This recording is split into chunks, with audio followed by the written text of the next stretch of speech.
नमस्कार। मैं संजीव कुमार निगम उर्फ निगम सर निगम कोचिंग से बोल रहा हूँ। और आज के समय अभी मैंने देखा कि 8 अगस्त को सभी प्राइवेट स्कूलों में विरोध स्वरूप हड़ताल कर रखी है।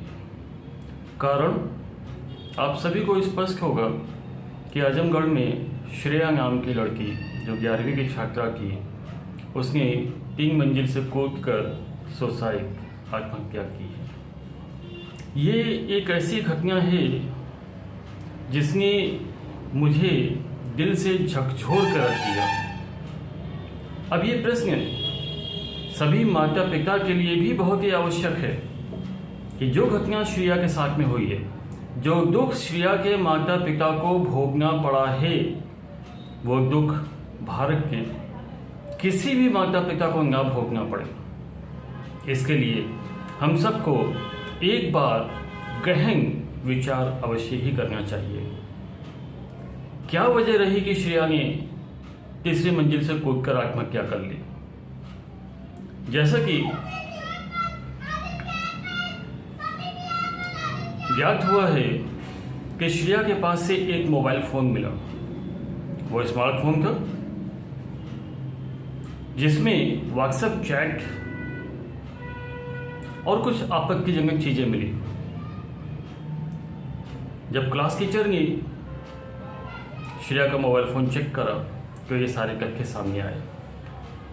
ये बात प्रधानाचार्य को बताई गई। प्रधानाचार्य ने श्रेया को अपने रूम में बुलाया और उससे पूरी जानकारी ली। उसके माता पिता को बुलाया गया, परंतु माता पिता के भय से यह जो भी वास्तविक कारण हो, श्रेया ने तीसरी मंजिल से कूदकर आत्महत्या कर ली। प्रश्न यहाँ पर कई उत्पन्न होते हैं। पहला प्रश्न, दोषी कौन? निसंदेह श्रेया की मृत्यु के पश्चात माता पिता को अथाह दुख हुआ, जो कि किसी भी माता पिता को होगा उनके बच्चे की मृत्यु पर अगर हम कारण को नहीं समझेंगे, अगर हम उस वजह को दूर नहीं करेंगे जिस वजह से श्रेया ने आत्महत्या की है, तो आने वाले समय में हमारे देश के और भी बच्चे इस दुर्घटना का शिकार हो सकते हैं। सबसे पहला प्रश्न तो ये है कि श्रेया के पास मोबाइल फोन कहां से आया? उसे मोबाइल फोन की आवश्यकता क्या है? माँ बाप ने उसे मोबाइल फोन लेकर क्यों दिया? क्योंकि उसकी मृत्यु की मुख्य वजह उसका मोबाइल फोन है। कहीं समय के साथ जो बदलाव हमारे समाज में आ रहा है, कहीं दोष उसका तो नहीं? आज के समय में देखा गया कि पिता तो एटीएम मशीन हो चुका है। बच्चों की सारी आवश्यकता पूरी करने के लिए पिता है। वो एटीएम की तरह काम करता है। बच्चों को पढ़ाई लिखाई के लिए किताबें चाहिए, कॉपियां चाहिए, यूनिफॉर्म चाहिए, खेलने के लिए सामान चाहिए। उसकी आवश्यकता की जितनी भी वस्तुएं हैं उन सब की पूर्ति पिता ही करता है। पर क्या पिता अपने बच्चों पर पूर्ण ध्यान दे रहा है?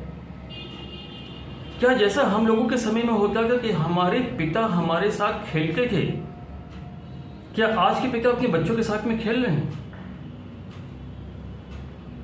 क्या माता घर में बच्चों की प्रथम अध्यापिका है? क्या माता अच्छे संस्कार बच्चों को दे रही है? क्यों बच्चे अंदर से कमजोर होते चले जा रहे हैं? क्यों बच्चे सुसाइड जैसे कदम उठा रहे हैं? प्रथम दोष माँ बाप का भी प्रतीत होता है, उसके संस्कारों का प्रतीत होता है। उन्होंने कैसे संस्कार दिए अपने बच्चों को।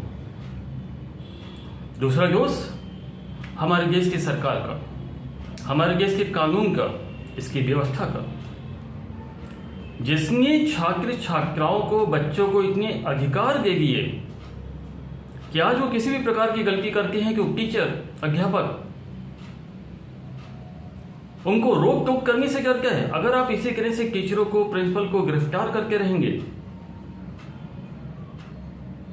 तो क्या कोई भी टीचर, कोई भी प्रिंसिपल बच्चों को गलत काम करने से रोक पाएगा? तो हमारा समाज कहाँ जा रहा है फिर? घर में माँ बाप बच्चों की देखभाल करते हैं तो विद्यालय में उसके अध्यापक बच्चों की देखभाल करते हैं। क्या सही है क्या गलत है उसे बताते हैं, पर अध्यापकों की प्रताड़ना, क्या यह समाज के लिए उचित है? निश्चित रूप से विद्यालय के प्रबंधक का भी इसमें मुख्य रोल होता है, और प्रबंधक की भी गलती है। क्यों नहीं स्कूल में मोबाइल फोन को बैन किया गया? बच्चे स्कूल में मोबाइल फोन लेकर के कैसे चले आते हैं? अगर इसी प्रकार से बच्चे स्कूल में मोबाइल फोन लेकर के आते रहेंगे, इसी तरह से क्लासरूम में बच्चे अपनी कॉल्स को अटेंड करते रहेंगे, तो बच्चे जीवन के उस पड़ाव पर होते हैं जहां से वो अपने भविष्य का निर्माण भी कर सकते हैं और वे अवनति के गड्ढे में भी गिर सकते हैं। कहते हैं कि मित्रता बहुत ही अच्छी भूमिका अदा करती है हमारे भविष्य के निर्माण में। तो तीसरा दोष मुझे लगता है बच्चों का भी है। उनको अपनी मित्रों को चुनने में विशेष प्रकार का ध्यान देना चाहिए। क्या यह आवश्यक नहीं है कि आप अपने मित्रों को चुनाव करते समय इस बात का ध्यान रखें कि जो पढ़ने लिखने में आपसे अच्छे हैं, जो मानसिक रूप से सुदृढ़ हैं, आप उनके साथ में मित्रता करें। आज टीनेज में बच्चों को जो गुमराह हो रहे हैं, उसे गुमराह होने से रोकने के लिए हमें क्या प्रयास करने होंगे, इस पर गौर करना जरूरी है। और ये जो वाकया हुआ है, ये चिंता का विषय है माँ बाप के लिए, अध्यापकों के लिए, हमारे सरकार के लिए और हमारे समाज के लिए। हमें एक ऐसे समाज का निर्माण करना है जहां से हमारा देश विकास के रास्ते पर आगे बढ़ सके, जहां पर भाईचारा हो, प्यार हो, मोहब्बत हो, एक दूसरे का सहयोग हो, एक दूसरे के कल्याण की भावना हो। वासुदेव कुटुंबकम का उद्देश्य होना चाहिए सभी के जहन में, सभी के मस्तिष्क में, सभी के हृदय में। जब तक हम इस बात पर विचार नहीं करेंगे, इस तरह की घटनाएं होती रहेंगी जो कि माँ बाप को विचलित करती रहेंगी, जो अध्यापकों को विचलित करती रहेंगी, जिससे कि छात्र छात्राओं का भविष्य अंधकार में होता रहेगा। क्यों नहीं एक ऐसी व्यवस्था लागू की जाती है समाज में जहां पर बच्चों को अच्छी सीख दी जा सके, बच्चों को अच्छी शिक्षा दी जा सके। अनुशासन में ही शासन छिपा हुआ है, हम सभी इस बात से भली भांति परिचित हैं। अनुशासन ही सफलता की कुंजी है, हर बोर्ड पर स्कूल में लिखा जाता है, फिर भी अनुशासन की कमी है। कारण आप सभी इस बात से भली भांति परिचित हैं। जानता सभी कोई है, पर प्रयास करना कोई नहीं चाहता है। तो कसम खाइए आज से कि अपने बच्चों के साथ में माता पिता के रूप में आप मित्रता का व्यवहार करेंगे। उनके सुख और दुख को जानने का अधिकार है आपको। अध्यापकों के लिए भी मेरा संदेश है कि वो बच्चों के साथ में मित्रता का व्यवहार करें। छात्र छात्राओं को अपने पुत्र और पुत्री के रूप में शिक्षा प्रदान करें। यही तो कर्तव्य है गुरु का, और यही आदिकाल से चला आ रहा है। आप उदाहरण लीजिए द्रोणाचार्य का, अर्जुन का, वाल्मीकि का। जितने भी महान गुरु हुए हैं इस समाज में, उन पर अगर आप दृष्टि डालें तो आपको स्पष्ट होगा कि वो अपनी विद्यार्थियों के साथ में मित्रवत व्यवहार करते थे। छात्र छात्राएं हमारे पुत्र और पुत्री के समान हैं। आवश्यकता इस बात की है कि हम उन्हें वो स्नेह दे सकें जो हम अपने बच्चों को देते हैं। एक गुरु सिर्फ शिक्षा के लिए नहीं होता, बल्कि वो बच्चों की समस्याओं को हल करने के लिए भी होता है। बच्चों का भी ये कर्तव्य है कि वो अपने गुरु को अपने मित्र के समान समझें और उनसे अपनी सभी समस्याओं का समाधान ले। क्या गुरु सिर्फ इसलिए है कि वो मैथ्स के सवालों को हल करे, उन्हें विज्ञान का ज्ञान प्रदान करे या उन्हें अन्य विषय का ज्ञान प्रदान करे?